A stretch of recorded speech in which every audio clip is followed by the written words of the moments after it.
The blinding light wasn't what Michael Anders expected. As an Air Force veteran who had seen the worst of humanity in the heat of battle, Michael often joked that his afterlife would be more flames than clouds. Yet, when his heart stopped on that lonely stretch of highway, what greeted him was far from the gentle peace so many described. Instead, Michael found himself in a vast, overwhelming brightness, his very existence exposed to something infinitely greater than himself. Before we start, smash the like and subscribe buttons for more updates.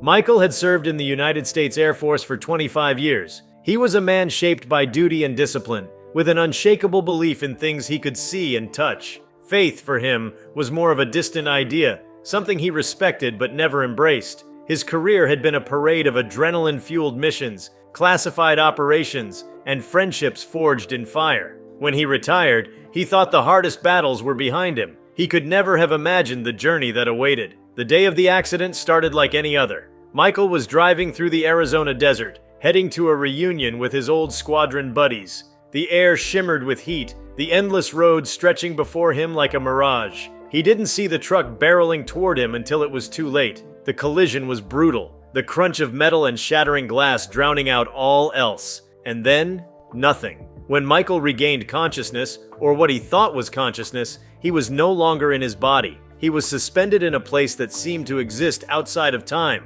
where colors and sounds blended into something indescribable. At first, he thought he was dreaming, a hallucination brought on by the trauma of the crash. But the longer he remained, the more real it felt. The light seemed to pulse, not with heat but with emotion, washing over him in waves of overwhelming love and an equally intense sorrow. He wasn't alone. Figures began to emerge from the light, their forms indistinct yet familiar. One by one they surrounded him, each radiating an otherworldly presence that filled him with both awe and dread. Michael recognized some of them, his grandparents, his childhood friend who died in a plane crash, and even a comrade from his Air Force days who hadn't made it back from a mission. Their faces were serene, but their eyes bore into him with a gravity he couldn't ignore. One figure stepped forward, larger and more luminous than the rest. Though it had no discernible features, Michael felt its gaze pierce straight through him, exposing every secret, every failure, every triumph he had ever known. He wanted to speak, to ask where he was, but his voice didn't work. Instead, the figure spoke, not with words, but directly into his mind. "Michael Anders," it said, its tone both compassionate and commanding. "You have been brought here to witness the truth." Before Michael could process the statement, the scene around him changed. He was no longer in the blinding light, but standing on a vast, desolate plain. The sky above churned with dark clouds, and the ground beneath him seemed to pulse like a living thing. In the distance, he could see cities, but they weren't like any cities he had known. Towering structures stretched impossibly high, their forms twisted and unnatural, while rivers of fire coursed through their streets. "This is the fate of those who turn away," the figure's voice echoed in his mind. "Those who choose greed, hate, and power over love and humility." Michael watched as the cities teemed with shadowy figures, their faces contorted in anguish. He could hear their cries, a cacophony of despair that seemed to penetrate his very soul. Yet even in their torment, he could see the remnants of who they had been. CEOs, soldiers, politicians, ordinary people, all brought to this place by the weight of their choices. The scene shifted again. Now Michael stood in a lush, radiant valley, the air filled with a music that seemed to heal his very essence. Here the figures were bathed in light, their faces serene and joyful. They moved with purpose, their actions guided by a harmony that Michael couldn't fully comprehend but felt drawn to. The contrast between the two visions was stark, and Michael couldn't help but feel a deep unease. Was this heaven and hell, or something more? "You have been given a rare gift," the voice continued. "You will return to the world of the living, but not as you were. You carry a message, a warning and a hope." Before Michael could respond, the light enveloped him once more. He felt himself being pulled back, his soul snapping into his broken body with a force that left him gasping. When he opened his eyes, he was lying in a hospital bed, the sterile smell of antiseptic filling his nostrils. The doctors and nurses were stunned. He had been clinically dead for 7 minutes, and yet here he was, alive and coherent. The days that followed were a whirlwind of recovery and reflection. Michael struggled to reconcile what he had seen with his rational, military-trained mind. He tried to dismiss it as a near-death experience, a byproduct of oxygen deprivation and trauma. But the images wouldn't leave him. They haunted his dreams and invaded his waking thoughts, a constant reminder of the message he had been tasked to deliver. Michael began to share his story, first with close friends and family, and then with a wider audience. He spoke of the cities of despair and the valley of light, of the figures who guided him, and the overwhelming sense of urgency that had been impressed upon him. His words were met with a mix of awe, skepticism, and outright disbelief. But Michael didn't waver. He knew what he had experienced was real, more real than anything he had ever known. As his story gained traction, Michael found himself thrust into the spotlight. He was invited to speak at churches, schools, and even military bases, his message resonating with people from all walks of life. He emphasized the importance of love, forgiveness, and humility, urging others to reflect on their choices and the impact they had on the world around them. Not everyone was receptive. Michael faced his share of criticism and ridicule, particularly from those who saw his experience as a fabrication or a delusion. But he remained steadfast, buoyed by the knowledge that he was fulfilling the purpose he had been given. He wasn't trying to convert anyone or claim superiority. He was simply a messenger, a man forever changed by a glimpse of something far greater than himself. In the years that followed, Michael's life took on a new rhythm. He continued to speak and write, his story touching the hearts of countless people. But he never forgot the figures in the light, the cities of despair, or the valley of harmony. They were a constant reminder of the fragile line between redemption and ruin, a line that every soul must navigate. Michael's journey wasn't without its struggles. He grappled with the weight of his message, the pressure to live up to the ideals he now espoused. But he also found a profound sense of peace, a clarity that had eluded him for much of his life. He no longer feared death, for he knew it was not an end but a transition, a step towards something infinitely more profound. As the years went on, Michael's story became a beacon for those searching for meaning and hope. He had returned from the brink of death with a terrifying message, but also with a promise that even in the face of darkness, there is light, and that perhaps was the greatest gift of all. Michael Anders's return to life was just the beginning of a journey he could never have imagined.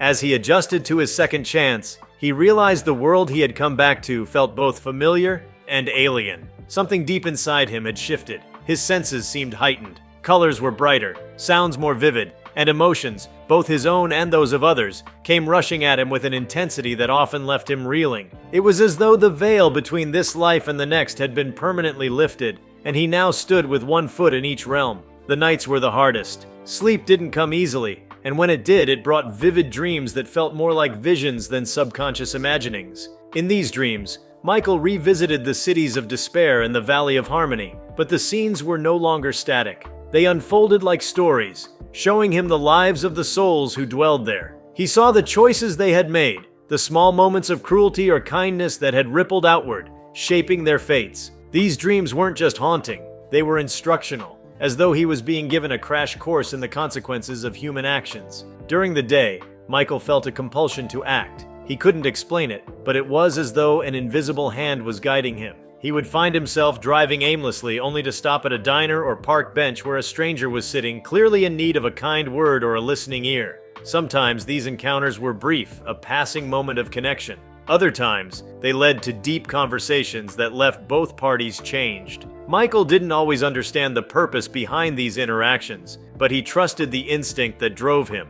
It was as though he had become a vessel for something larger than himself, a living conduit for the message he had been sent back to deliver. One particularly striking moment occurred at a veterans support group. Michael had attended the meeting reluctantly, urged by a friend who thought he might find solace among others who had faced trauma. At first, he sat silently, listening to the stories of combat and loss, the unspoken pain that lingered in the room like a heavy fog. Then, without intending to, he began to speak. He shared his own story, not just of the crash and his near-death experience, but of the visions he had seen and the lessons he had learned. He spoke of the importance of forgiveness, not just of others but of oneself, and the need to find purpose even in the face of despair. The room was silent when he finished. Michael braced himself for skepticism or dismissal, but what followed stunned him.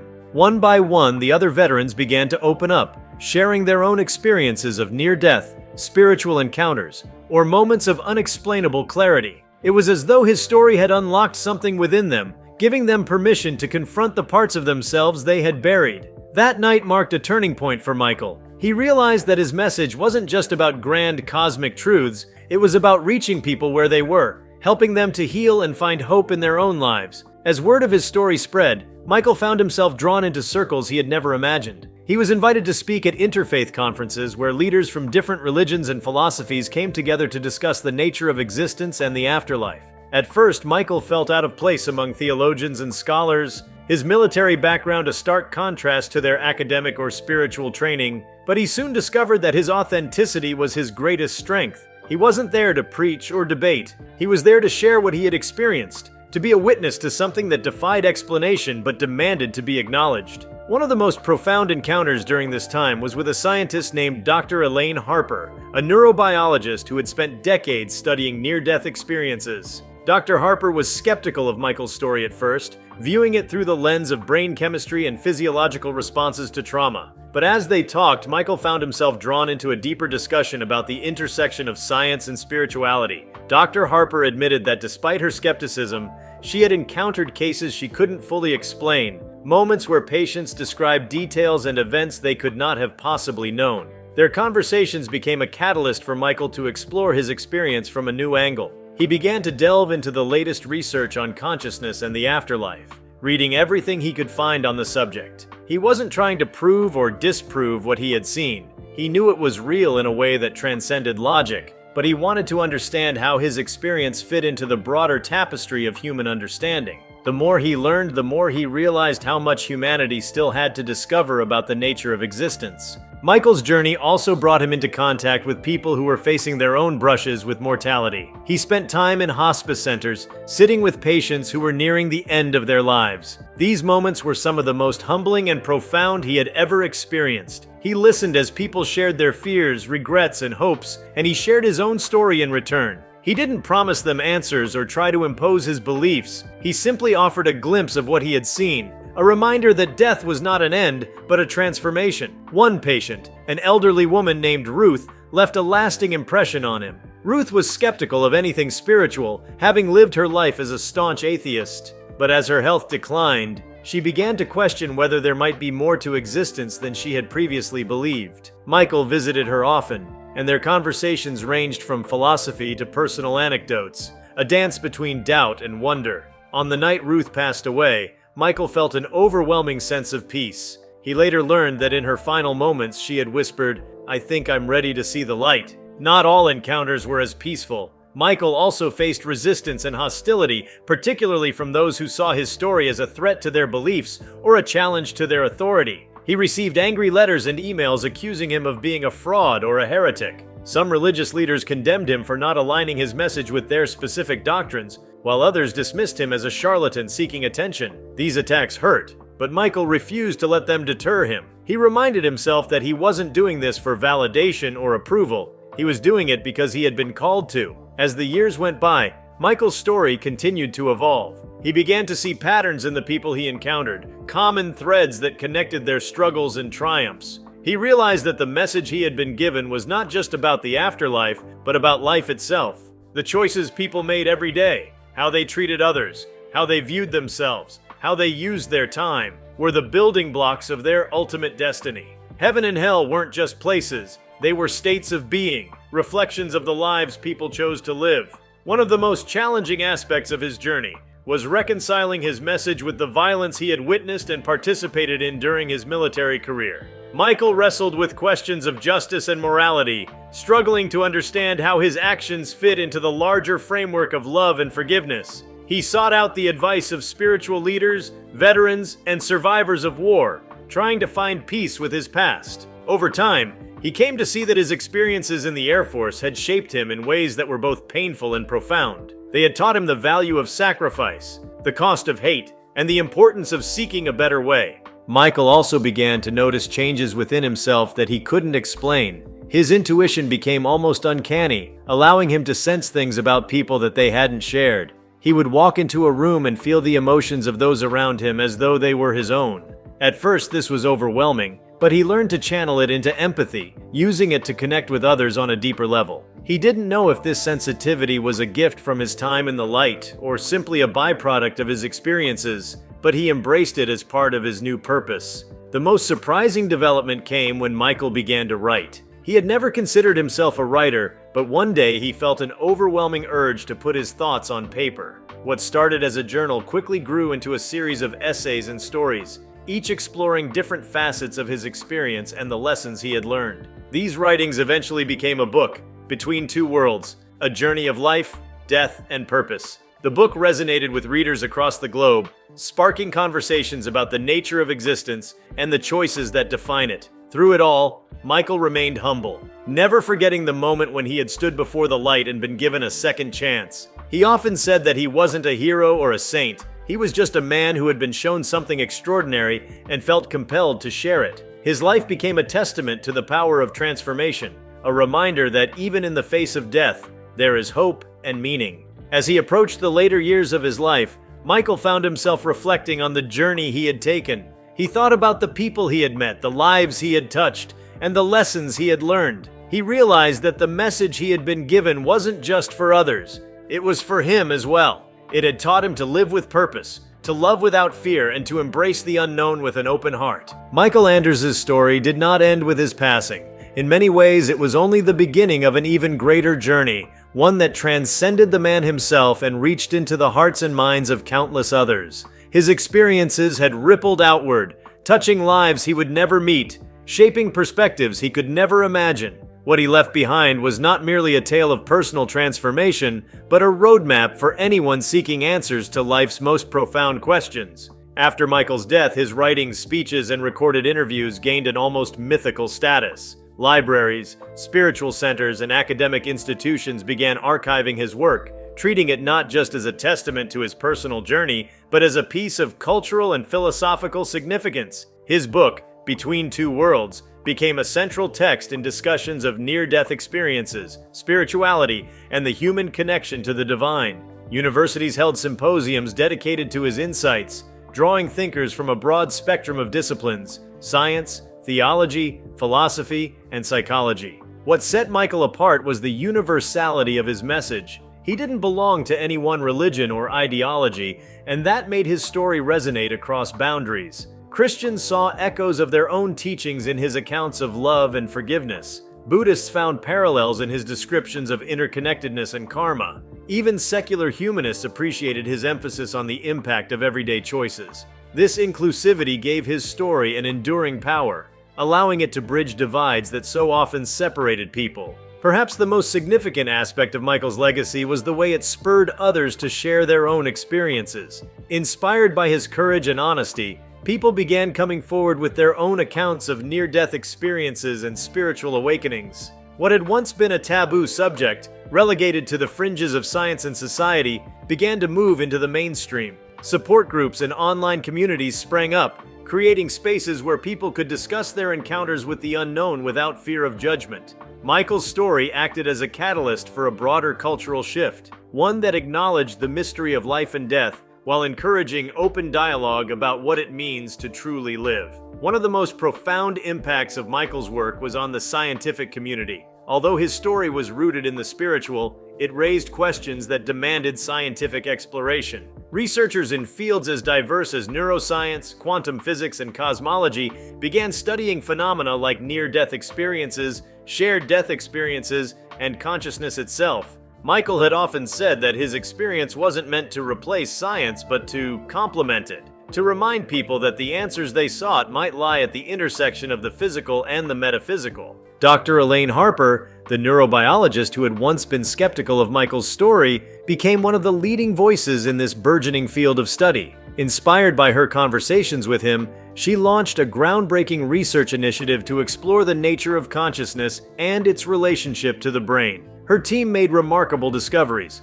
uncovering evidence that suggested consciousness might not be confined to the physical body, but could exist as a field of information that interacted with the brain like a receiver. While these findings were controversial, they opened up new possibilities for understanding the relationship between life, death, and the universe. As Michael's legacy grew, his family found themselves thrust into the spotlight. His wife, Linda, and their two children, Sarah and Ethan, became unofficial ambassadors of his message, often appearing at events and speaking on his behalf. Linda, a private and reserved woman by nature, initially struggled with the attention. But as she began to see the impact Michael's story was having, she found her own voice, sharing her perspective on the man she had loved and the journey they had shared. For Sarah, Michael's message inspired her to pursue a career in counseling. She wanted to help others navigate the kinds of challenges her father had spoken about: grief, guilt, and the search for purpose. Ethan, on the other hand, took a different path,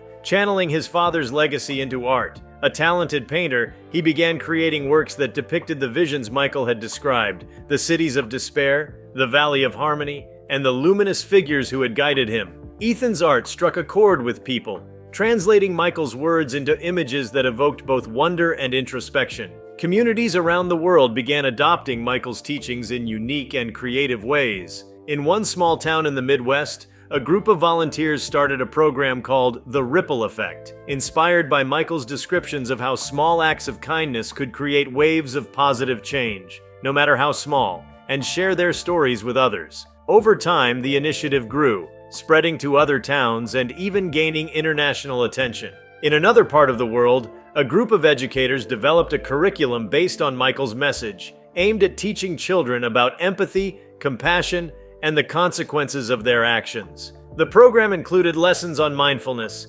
conflict resolution, and community service, helping young people to see themselves as part of a larger, interconnected world. Teachers reported remarkable changes in their students, noting a decrease in bullying and an increase in cooperation and kindness. Meanwhile, Michael's message continued to challenge and inspire spiritual leaders. Some saw his story as validation of their own teachings, while others wrestled with the ways it disrupted traditional doctrines. Interfaith dialogues became more common, with representatives from different religions coming together to discuss the universal themes in Michael's experience. While these conversations didn't always lead to agreement, they fostered a sense of mutual respect and understanding that many participants found deeply rewarding. One of the most striking developments was the emergence of a movement known as light bearers, named after the radiant figures Michael had described in his visions. This loose network of individuals from diverse backgrounds came together with a shared commitment to embody the principles Michael had championed: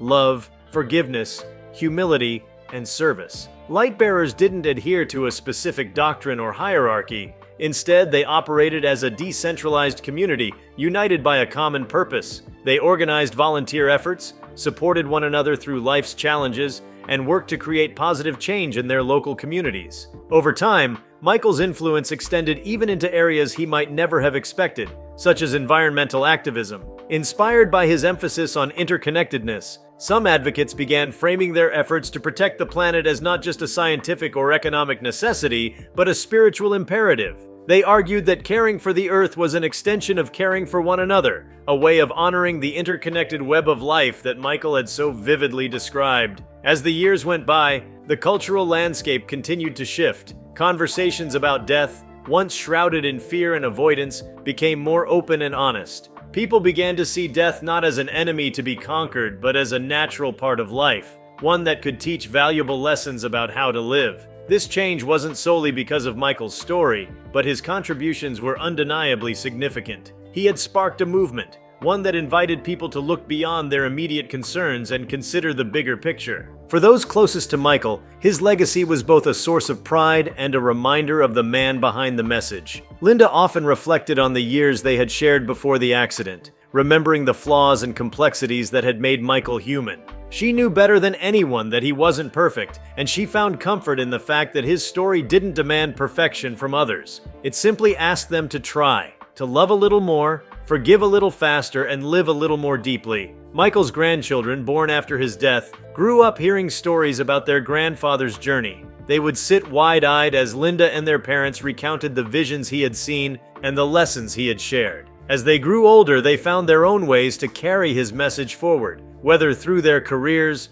relationships, or personal philosophies. For them, Michael was more than a family legend. He was a source of inspiration, a reminder that even the smallest choices could have profound consequences. Decades after Michael Anders' passing, his legacy took on an almost timeless quality, evolving into a cultural phenomenon that transcended generations. His story became a bridge between the tangible and the intangible, offering people across the globe a way to grapple with questions that had haunted humanity for centuries. As technology advanced and society became more interconnected, Michael's experiences found new platforms to flourish, sparking dialogue and action in ways even he could never have envisioned. Digital technology played a pivotal role in expanding Michael's reach. Documentaries about his life and near-death experience became staples on streaming platforms, inspiring millions of viewers with dramatizations and interviews with those who had known him personally. Social media brought his teachings to younger audiences, many of whom were drawn to the relatable, heartfelt way he spoke about life, death, and purpose. Memes quoting Michael's wisdom, "Every choice creates a ripple," or "Love is the only legacy that lasts," circulated widely, embedding his message into the cultural lexicon.